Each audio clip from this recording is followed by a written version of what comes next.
ونؤمن به ونتوكل عليه ونعوذ بالله من شرور أنفسنا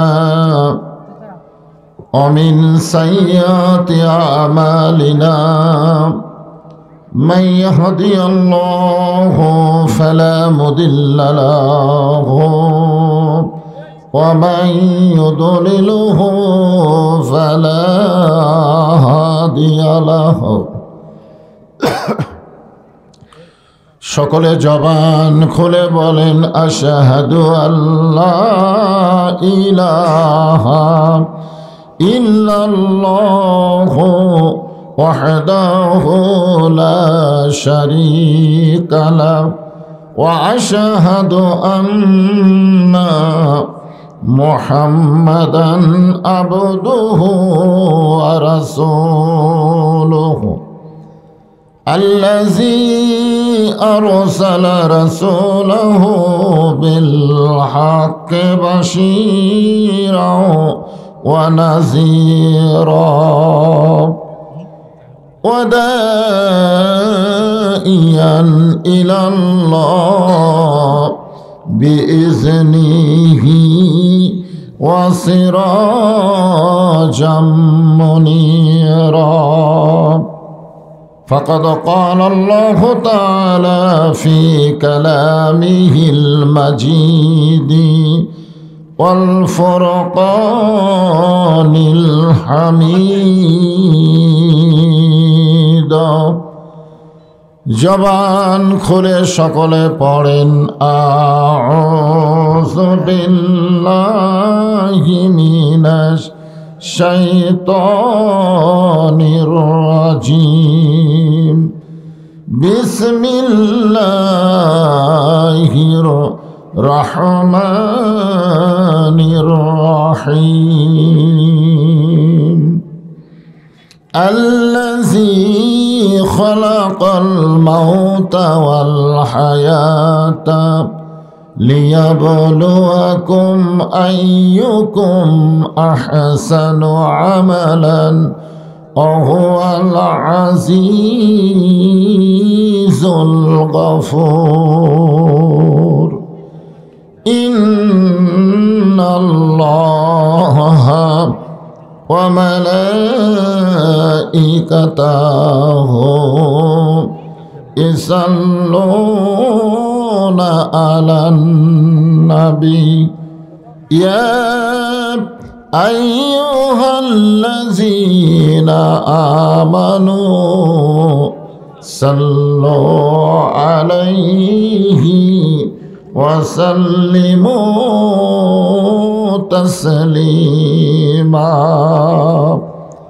اللهم صل على محمد وعلى آل محمد كما صليت على إبراهيم وعلى آل إبراهيم إنك حميد مجيد اللهم بارك على محمد وعلى آل محمد كما باركت على إبراهيم وعلى آل إبراهيم إنك حميد مجيد لا إله إلا الله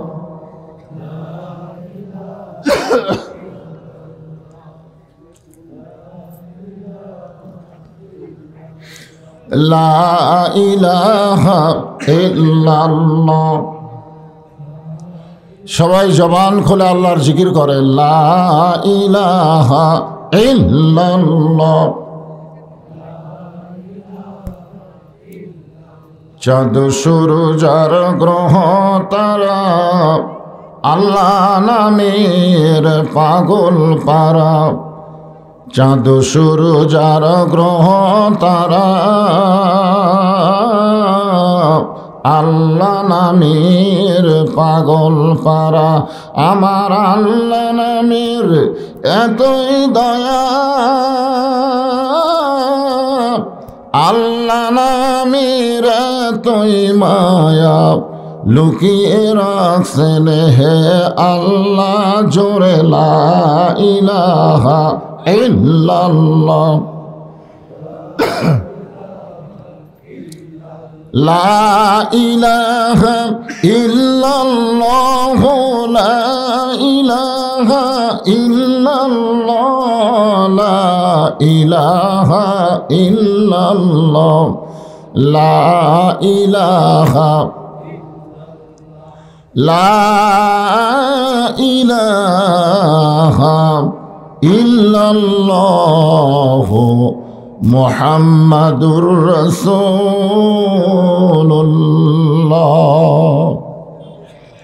রাসূলের মহব্বতে জবান খুলে সকলে বলি সাল্লাল্লাহু আলাইহি ওয়াসাল্লাম।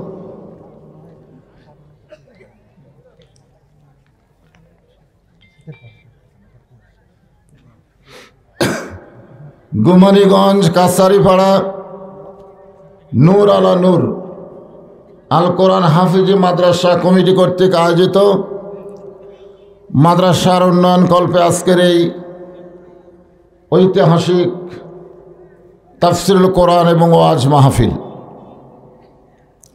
আজকের এই মাহফিল আল্লাহ তাআলা যেনাকে সম্মানিত সভাপতির আসনে কবুল করেছেন, আমি আমার অন্তরের অন্তঃস্থল থেকে আজকের মাহফিলের সম্মানিত সভাপতিকে শুভেচ্ছা জ্ঞাপন করছি।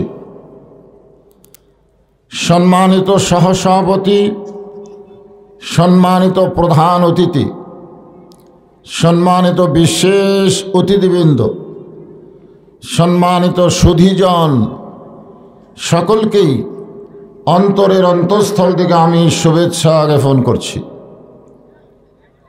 এই মুহূর্তে আমার সামনে যারা বসে আছেন,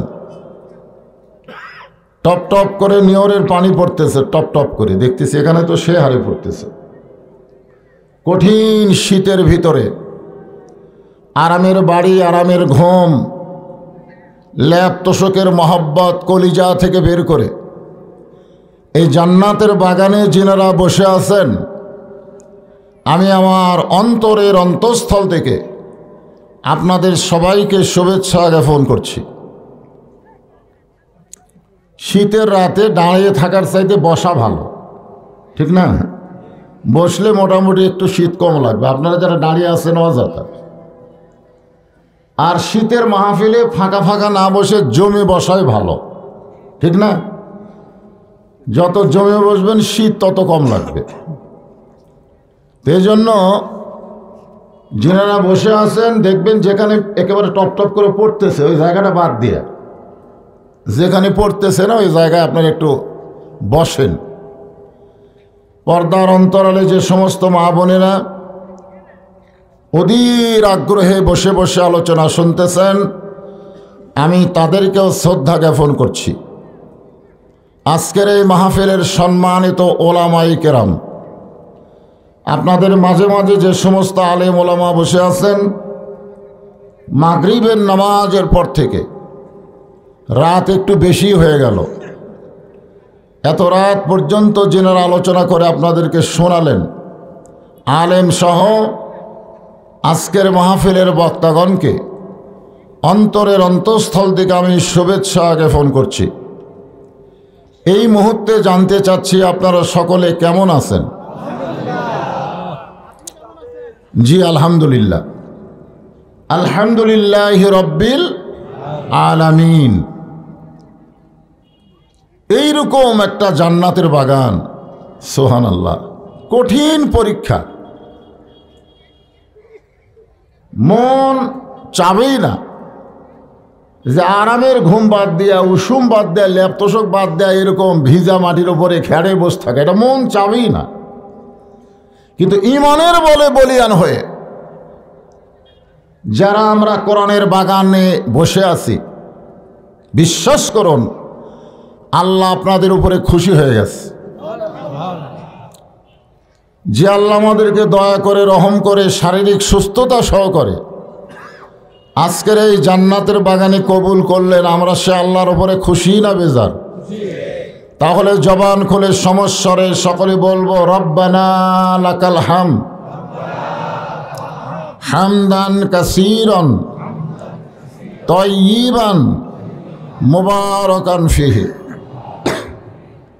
আমরা এমন একজন আল্লাহর প্রশংসা করলাম যার প্রশংসা করলে তার কোনো লাভ নাই। আপনারা কথাটা খেয়াল করে শুনবেন, যার প্রশংসা আমরা করলাম তার কোনো লাভ নেই। আপনারা কোনো বক্তার প্রশংসা করলে বক্তার দাওয়াত বেড়ে যাবে, আপনাদের কোনোই লাভ হবে না। নেতার প্রশংসা করলে 7ই জানুয়ারি নির্বাচনে নেতা ভোট বেশি পাবে, জোরে কোন কথা ঠিক কিনা, কিন্তু আপনাদের কোনো লাভ হবে? কোনো লাভ নেই। ডাক্তারের প্রশংসা করেন, রুগী বেড়ে যাবে, আপনাদের লাভ হবে না।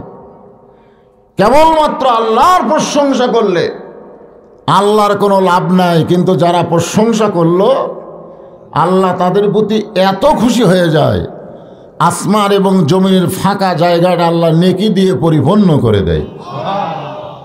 সে আল্লাহর প্রশংসা করতে আমাদের কোনো আপত্তি আছে? আল্লাহর প্রশংসা করার কারণ হলো বহু জাতের ভিতরে বহু জাত, পৃথিবীতে কত জাতের মানুষ আমরা হিসাব দিবার পারবো না। আমাদের সাধারণত জানা হলো হিন্দু, বৌদ্ধ, খ্রিস্টান, ইহুদি, এগুলো আমরা জানি, ঠিক কিনা বলে। এছাড়াও সাঁওতাল আছে, গারো আছে, আপনাকে এলাকা তো সাঁওতাল আছে না নাই? হ্যাঁ, এরকম বহু জাতের মানুষ পৃথিবীতে বসবাস করে। কিন্তু আল্লাহ কোরআনে বলেছেন, ওয়ামাইয়াবতাগি গায়রাল ইসলাম দীনান ফালাই ইউকবালা মিনহু। ইসলাম ছাড়া অন্য কোনো জাত কেউ যদি গ্রহণ করে, এখানে জাত মানে আমরা ধর্ম বুঝবো, যখন কি বুঝবো? ইসলাম ছাড়া, এটা আমার কথা না, কথা কার? আল্লাহর কোরআনের কথা। অন্য কোনো ধর্ম কেউ যদি গ্রহণ করে, আল্লাহ বলেছেন লা ইউকবালা মিনহু, সেইটা কবুল করা হবে না। আল্লাহর কাছে একমাত্র কবুলযোগ্য ধর্মের নাম কি? আর সেই ইসলামের ভিতরে আমরা জন্মসূত্রে মুসলমান, যেরকম সুবহানাল্লাহ। জন্মসূত্রে যদি মুসলমান না হতাম, অন্য কোনো জাতের মধ্যে জন্ম নিয়ে মুসলমান হওয়া বড় কঠিন।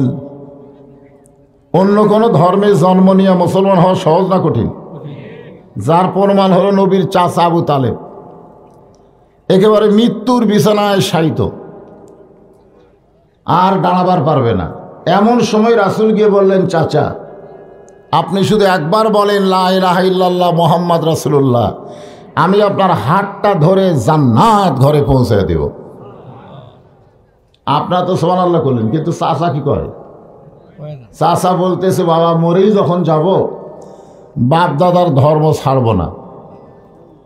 দেখছেন, নবীর দাওয়াত গ্রহণ করে নাই। এখান থেকে প্রমাণ হলো, আমরা যদি হিন্দুর মধ্যে জন্ম নিতাম, বৌদ্ধর মধ্যে জন্ম নিতাম, এমনকি যারা বাইতুল মুকাদ্দাসকে ধ্বংস করতে চায় ইহুদের মধ্যে যদি জন্ম নিতাম, তাহলে কি আমরা মুসলমান হতে পারতাম?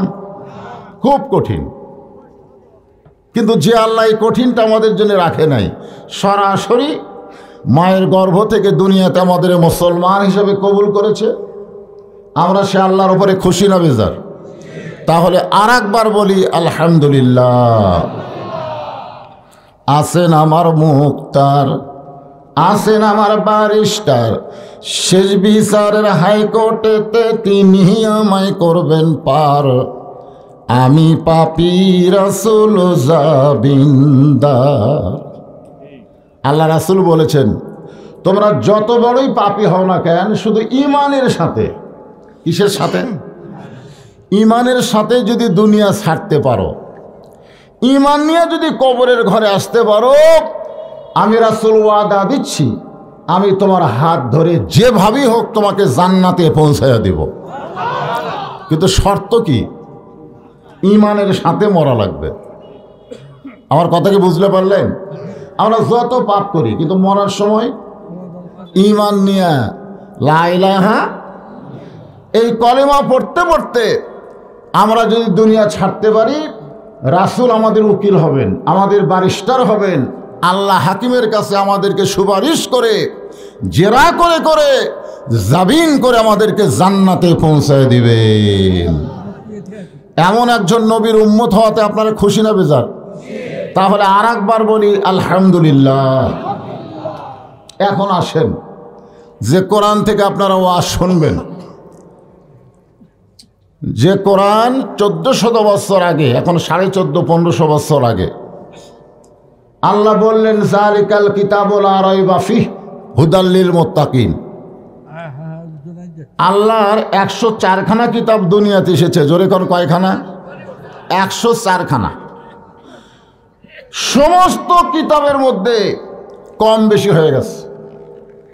ওই নবী যখন দুনিয়া থেকে বিদায় নিছে, নবীর উম্মতেরা ইচ্ছা মতো বদলাছে, ইচ্ছা মতো ঢুকেছে।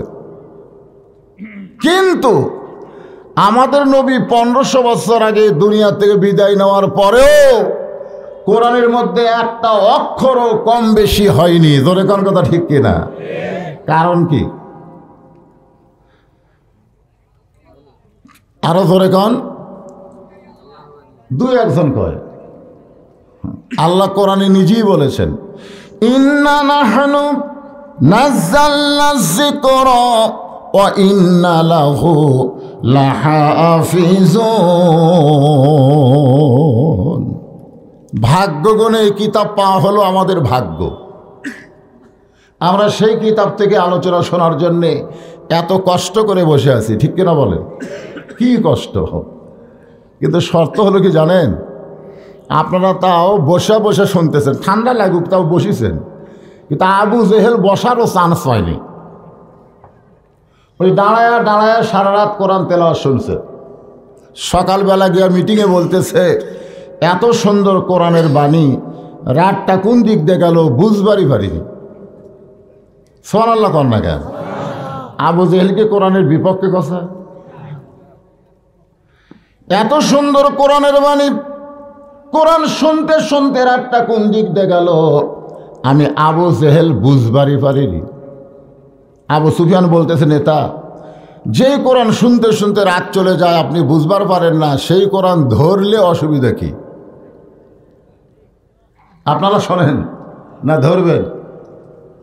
আজকে বাংলাদেশে সবাই যদি কোরআনকে ধরার চেষ্টা করত, কোরআনকে গ্রহণ করত, তাহলে কোরআন ওয়ালার উপরে কোনো জালেমের জুলুম চলতো না। জোরে কোন কথা ঠিক কিনা? কিন্তু না, ধরা খায় বক্তা, শ্রোতারা বাড়ির যায়। এই তো হয়েছে আজকে কোরআনের সমস্যা। এই জন্য আল্লাহ বলেছেন সামিনা ও তাআনা, খালি শুনলে হবে না, এইটাকে গ্রহণ করা লাগবে। আমি কোরআন থেকে যে আয়াতের তাফসীর করব, এটা খালি শুনলে হবে না, আজকে এটা আমাদের গ্রহণ করা লাগবে। রাজি আছেন? গ্রহণ করতে গেলে একটা পরিবেশ লাগবে। সব পরিবেশে কোরআনকে গ্রহণ করা যায় না। কোরআনকে গ্রহণ করতে গেলে কোরআন বিজয়ের আন্দোলন করতে হবে। দরকার হলে জীবন দিব, কিন্তু আল্লাহর কোরআনের দল আমরা ছাড়ব। আল্লাযী খালাকাল মাউতা ওয়াল হায়াতা লিয়াবলুয়াকুম আইয়ুকুম আহসানু আমালান ওয়া হুয়াল আজিজুল গফুর। আসলে কোন জায়গায় কোন দলের লোক বেশি, এটা বক্তারা বুঝতে পারে। কোরআনের আয়াত বক্তা তেলাওয়াত করার পরে আল্লাহু আকবার শব্দ যদি কম হয়, তাহলে বোঝা লাগবে এরা বড় দুই দলের লোক। যেই দুই দলে সব স্লোগান আছে কিন্তু আল্লাহু আকবার স্লোগান নাই। জোরে কোন কথা ঠিক কিনা? এখন কোন দুই দল বলার দরকার নাই, আপনারাই বুঝা নেবেন, কারণ ডাইরেক্ট ওয়াজ করা যাবে না, অ্যাঙ্গেলে ডোজ মারা লাগবে। জোরে কোন কথা ঠিক কিনা? কে রে? ওয়াইজা তুলিয়াত আলাইহিম আয়াতুহু যাদাতুহুম ঈমানাও ওয়া আলা রাব্বিহিম ইয়াতাওয়াক্কালুন।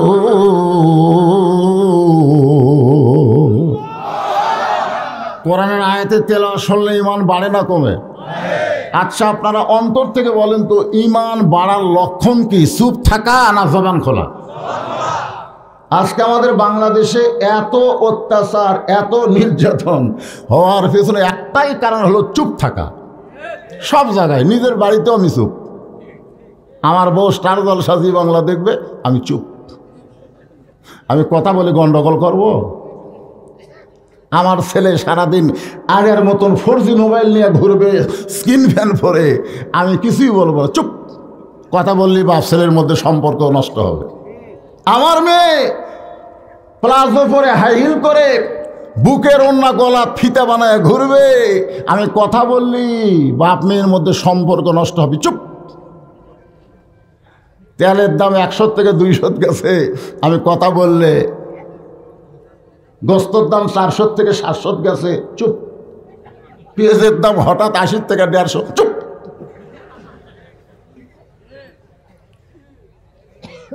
এই চুপ থাকাকে বলা হয় বোবা শয়তান। ধরে কোন কি শয়তান? এরা কিন্তু মানবরূপী বোবা শয়তান, কথা কয় না। কি হয়েছে ওদিকে? কি কয়? এই এমনি তো, যে এইটা মুখের আগে দিয়ে আমি সামনের লোক দেখতে পাচ্ছি না। এখানে এমন কোনো লোক নাই যে আমার ওয়াজ শোনেনি। জোরে কোন ঠিক কিনা? এই শীতের মধ্যে একটু কালো মানুষকে দেখতে পাচ্ছে, দেখে শুনবি। সেই দেখাই যদি না হয়, এত খেপা যাবি।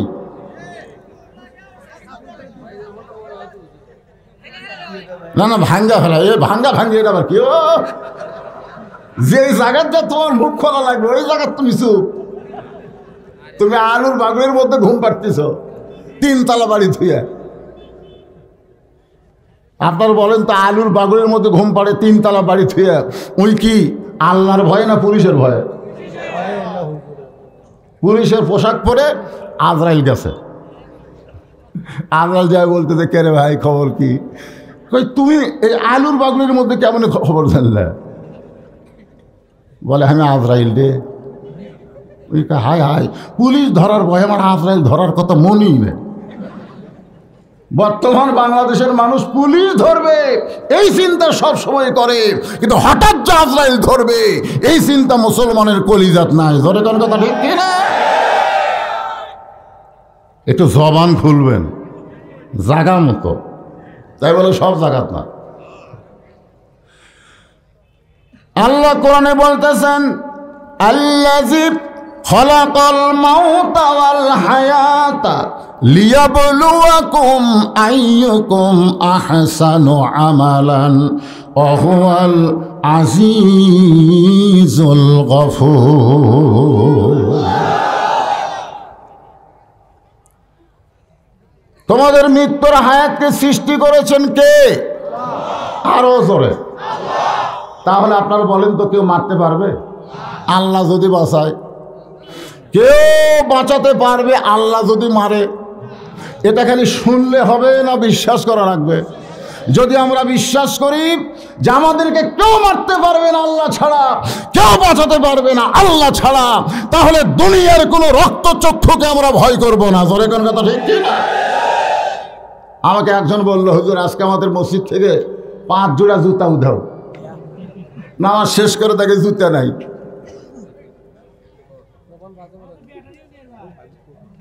কি তা এখন চিন্তা করেন, আপনারা চিন্তা করেন, এই জুতা চোর কি বেশি? এদের সংখ্যা হলো মাত্র 2 জন। গোবিন্দগঞ্জ উপজেলার কেন্দ্রীয় মসজিদে 2 জন জুতা চোর ঘরে। দরজার জুতা দেখে বলে, আমাকে ভয়ে সব জুতা ভিতরে ঢুকছে। তখন একজন কয়, না রে, ভিতরে যখন ঢুকছে তাহলে মুসল্লি হ। ওই যায় তো রুজু টুজু করে ভিতরে যায়, দেখে বাক্সের মধ্যে কোনগুলা ভালো।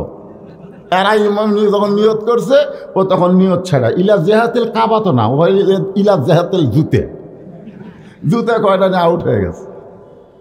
আজকে যদি আল্লাহর কোরআন থাকতো, কোরআনকে যদি আমরা গ্রহণ করতাম, চুরির হাত কাটা দাও চোরের এই বিধান যদি চালু থাকতো, জুতা কেন সোনার টোপলাও মসজিদে রাখলে কেউ হাত দিত না। ধরে কোন কথা ঠিক না? তার মানে খালি শুনবো কিন্তু গ্রহণ করব না। আল্লাহ বলতেছেন, লিয়াবলুয়াকুম আইয়ুকুম আহসানু আমালান ওয়াহুয়াল আজিজুল গফুর। তোমাদেরকে পরীক্ষা করা হবে। লিয়াবলুয়াকুম মানে কি? তোমাদেরকে পরীক্ষা করা হবে। আইয়ুকুম আহসানু আমালা, সুন্দর আমলের পরীক্ষা করা হবে। সুন্দর আমল যদি করতে চাই, এটা ধারাফাতের মতো আমার সাথে বলা লাগবে। সুন্দর আমল যদি করতে চাই তাহলে সুন্দর একটা পরিবেশ লাগবে। জোরে কোন কি লাগবে? সুন্দর একটা পরিবেশ যদি তৈরি করতে চাই তাহলে সুন্দর একটা সমাজ লাগবে। সুন্দর একটা সমাজ যদি তৈরি করতে চাই তাহলে সুন্দর একটা রাষ্ট্র লাগবে। সুন্দর একটা রাষ্ট্র যদি তৈরি করতে চাই তাহলে মানুষের তৈরি আইন দেওয়া হবে না, আমার আল্লাহর কোরআনের আইন লাগবে। জোরে বলেন ঠিক কি না? এ কথা কি ঠিক? ঠিক? কার আইন? সবাই বলতেছেন না, জোরে বলেন কার আইন? লা ইলাহা ইল্লাল্লাহ জিকির করবেন আর ইংরেজদের আইন অনুযায়ী চলবেন। এই জিকির দুনিয়ার মধ্যেই শেষ, মরার সময় আর মুখে আসবে না। জোরে কোন কথা ঠিক কিনা? আল্লাহ বলবে লিমা তাকুলু মা লা তাফআলুন। তোর কলেমার সাথে তোর কাজের মিল নাই রে। তুই জিকির করিস আল্লাহর আর আইন মানিস শয়তানের। থাকেন ভাই রে, আমি একটু সকালে বার হয়েছিলাম তো সেই ওয়াজ হবে ভাই না, তা জানি আপনার হজ বহুত শুনছি আমি। ঠিক আছে, আচ্ছা ঠিক, মাশাআল্লাহ। চেয়ারম্যান সাহেবের মা অসুস্থ, তিনিও শারীরিকভাবে মানসিকভাবে একটু অসুস্থ। আমরা তার জন্য দোয়া করি, তার মার জন্য দোয়া করি। আল্লাহ কবুল করুক, জোরে কোন আমিন। তাহলে কি বলতেছি খেয়াল করতেছেন তো আপনি? ওয়াজ কিন্তু খুব লম্বা ছাড়া হবে না, কারণ আমাকে তুলাই দিছে দেরি করে, শেষ হবে দেরি করে, তা মনে করেন না। না না, জামাই শেষ করবি কেন? আমরা এখানে আইছি, এ যে আমার ভাই আছে 6:30টায়, আমাদের গাড়ি ঢুকছে 6:30টায়। এসার পরে জামাই উঠবে, শ্বশুর উঠবে 9:30টায়। কিন্তু উঠতে উঠতে দেরি হলো। আজকের যা সাইজ ভাই, আমি এই বছর যতগুলো মাহফিল করছি এইরকম টপ টপ করে নিয়র পড়া আর কুয়াশা শীত আমি কোনো মাহফিলে পাইনি। তারপরেও তো আল্লাহ আপনাদেরকে এখানে নিয়ে আইছে, এই জন্য আল্লাহর দরবারে হাজারো শুকরিয়া। জোরে কোন কথা ঠিক কিনা? হ্যাঁ, এই জন্য কথাগুলো একটু গুরুত্ব দিয়ে আপনারা শুনবেন। তাহলে সুন্দর একটা রাষ্ট্র যদি গঠন করতে চায়, সুন্দর একটা সংবিধান লাগবে। বর্তমান প্রধানমন্ত্রী 564টা মসজিদ বানিয়ে দিছে। আমরা বিশ্বাস করি প্রধানমন্ত্রী একজন ধার্মিক এবং নামাজকে ভালোবাসে, যার কারণে 564টা মডেল মসজিদ বানিয়ে দিছে। জোরে কোন কথা ঠিক কিনা? ঠিক। হ্যাঁ, কিন্তু সমস্যা হলো মসজিদ আছে, মুসল্লি নাই। না, মসজিদ আছে কিন্তু মুসল্লি নাই। এখন আপনি বলেন তো, মসজিদ বানানোর আগে মুসল্লির কথা খেয়াল করা লাগবে। আমরা মসজিদ তৈরি করি মুসল্লির কারণে, জোরে কথা কন না কেন? কিন্তু আমরা মসজিদ তৈরি করে দেখলাম মুসল্লি নাই।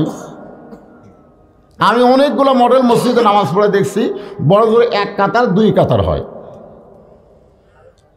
এখন সরকার শুধু মসজিদ বানালে চলবে না, সরকারের উপরে আল্লাহর আইন বিধান হলো আল্লাযীনা ইম্মাক্কান্নাহুম ফিল আরদ। মুসলমানের মধ্যে কাউকে যখন ক্ষমতা দেওয়া হয়, ক্ষমতার মালিক আওয়ামী লীগ না, ক্ষমতার মালিক উমুক না, ক্ষমতার মালিক হচ্ছে আমার আল্লাহ। জোরে কোন কথা ঠিক কিনা? কেউ যদি বলে আওয়ামী লীগ ক্ষমতায় আছে, বুঝবেন তার ঈমান গেছে, কারণ ক্ষমতা কে আছে? আল্লাহ। ওয়া হুয়া আলা কুল্লি শাইইন কদির। সবাই আমার সঙ্গে পড়েন, তুইজ্জু মান তাশা ওয়া তুযিল্লু মান তাশা বিয়াদিকাল খায়র ওয়া হুয়া আলা কুল্লি শাইইন কদির। 1 নম্বর দায়িত্ব হলো আকামুস সালাত, নামাজ কি করো? আরো জোরে কর, নামাজ। আজকে যদি নামাজ কায়েম থাকতো তাহলে আমাদের কি হতো? হাদিস আছে বিস্তারিত, হুজুরি কলব ব্যতীত করছেন কালেও নামাজ তোর হবে না। তবে কেন গাও জোয়ারি মানুষকে দেখাও নামাজ পড়ি, তবে কেন গাও জোয়ারি? মানুষকে দেখাও নামাজ পড়ি, ও তোমার সিদ্ধ বীজে সুফসল ফলবে না। আজ কেন আল্লাহর নামাজ কায়েম হইল না? আল্লাহ কয় নামাজের জোরে ফায়সাটা যাবে দূরে, পাক কোরআনে রয়েছে ঘোষণা। এখন আকাম কুকাম নামাজ রোজা একসাথে বান্ধিয়া বোঝা, জাহান্নামে দিয়া সরাওয়ানা। আজও কেন বাংলার মানুষ নামাজ ধরল না? সরকারের আইন করা দরকার যে মসজিদে যখন নামাজের আজান হবে, আজান শোনার পরে যারা নামাজের জন্য মসজিদের মধ্যে ঢুকবে না, মডেল মসজিদের কাছে একটা বড় কামরা করো, ওই কামরার মধ্যে বেনামাজিকে নিয়ে যায়, পাশার কাপড় খুলে 10টা করে বাড়ি, জোরে কোন কয়টা করে বাড়ি? 10টা করে যদি বাড়ি বসাতো, আপনারা বলেন তো মডেল মসজিদে এক কাতার, কথা কোনো এক কাতার, গোটা মসজিদ ভরে গেলে কি হতো? ইন্না সলাতা তানহা আনিল ফাহশাই ওয়াল মুনকার। একমাত্র নামাজি পারে জানলা দরজা বন্ধ করে একার ভোট না দিয়ে 50 জনের ভোট দেওয়া, এর থেকে বাঁচাই দিতে। একমাত্র নামাজি পারে দরজা জানলা বন্ধ করে অশ্লীল ভিডিও অশ্লীল সিনেমা না দেখে আল্লাহর ভয় কলিজার মধ্যে রাখা। একমাত্র নামাজি পারে আমাদের যুবকগুলোকে অন্য সুন্দরী নারীর দিকে না তাকায়া নিচের দিকে তাকায় থাকা। জোরে কোন কথা ঠিক কিনা? একমাত্র নামাজ। আজকে সেই নামাজ আমাদের নাই।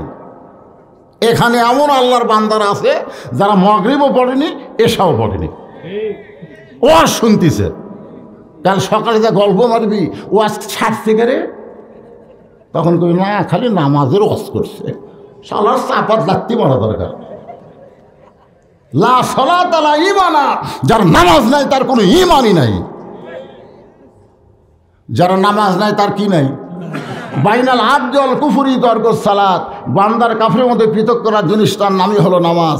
যারা নামাজ পড়বে তারা আল্লাহর বান্দা, আর যারা পড়বে না তারা হলো কাফের। এক মিছিলে বলতে হবে। আমি বলবো বেয়ানামাজি, আপনারা বলবেন কাফের। বলতে পারবেন না? বেয়ানামাজি হলো না, এতগুলা মরদ মানুষের এর একটা মিছিল হলো। যারা মাগরিব এসা পড়েন তারাও পড়েন বেয়ানামাজি। আরো জোরে, জোরে হলো না? মার্কা আছে কোন সে মার্কা?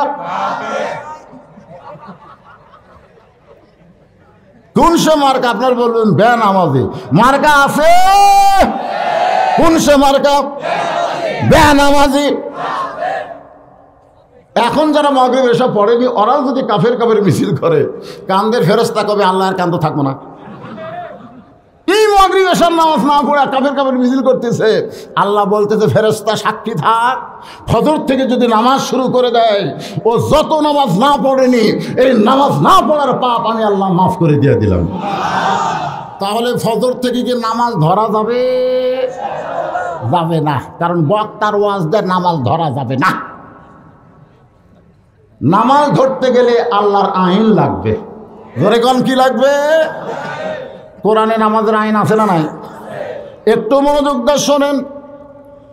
সুন্দর আমল করতে গেলে সুন্দর পরিবেশ লাগবে। এই সুন্দর পরিবেশ একমাত্র কোরআনের আইন ছাড়া সম্ভব না। অর্ধ পৃথিবীর খলিফা হজরত ওমর, নাম শুনছেন?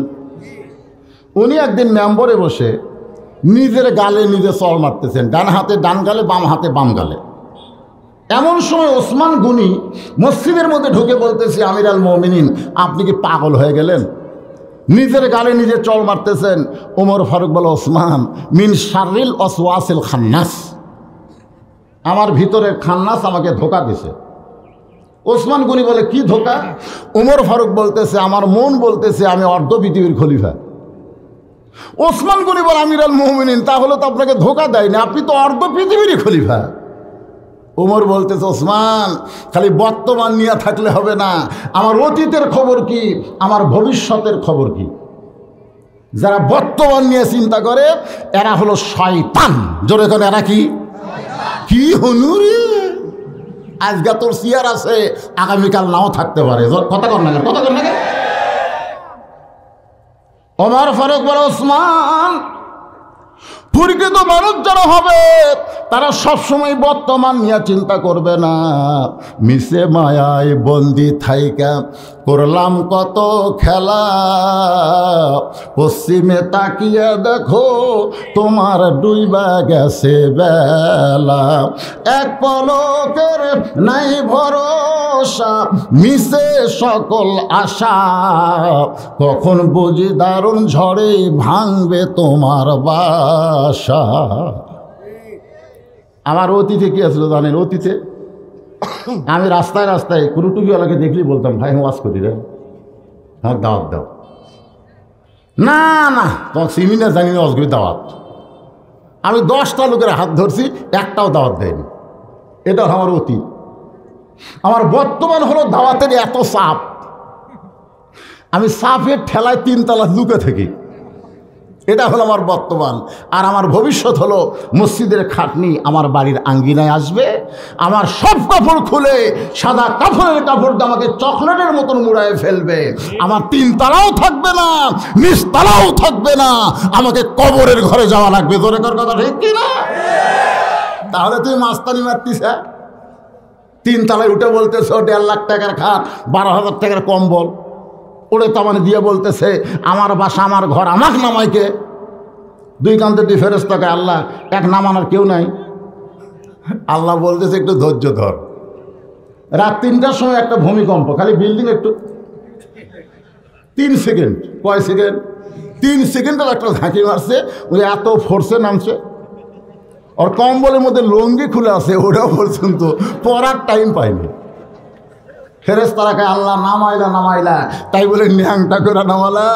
আল্লাহ কয় বর্তমান নিয়ে যারা অহংকার করবে ভবিষ্যতে তাদের পরিণতি ন্যাংটা হওয়া লাগবে। ধরে কোন কথা ঠিক না? আপনি কি মনে করতেছেন?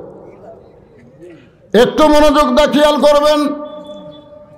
ওমর ফারুক বলে, ওসমান আজকে আমি অর্ধ পৃথিবীর খলিফা হয়েছি, কিন্তু অতীতে আমার খবর জানো? ওসমান গনি বলে, আমি তো জানি না, আপনি বলেন। ওমর ফারুক বলে, আমি খালার বাড়িতে রাখালি করতাম। ওসমান চুম করছে, কি কইলে? বলে, হ্যাঁ আমি খালার বাড়িতে রাখালি করতাম। ছাগল চড়ানোর পরে সন্ধ্যায় যখন আসতাম, খালা আমার কান ধরে বলতো, ওমর কয়টা ছাগল নিয়ে গেলে কয়টা ফেরত আনলে? আমি ছাগল গুনা দেখে 3-4টা কম, আবার দৌড়।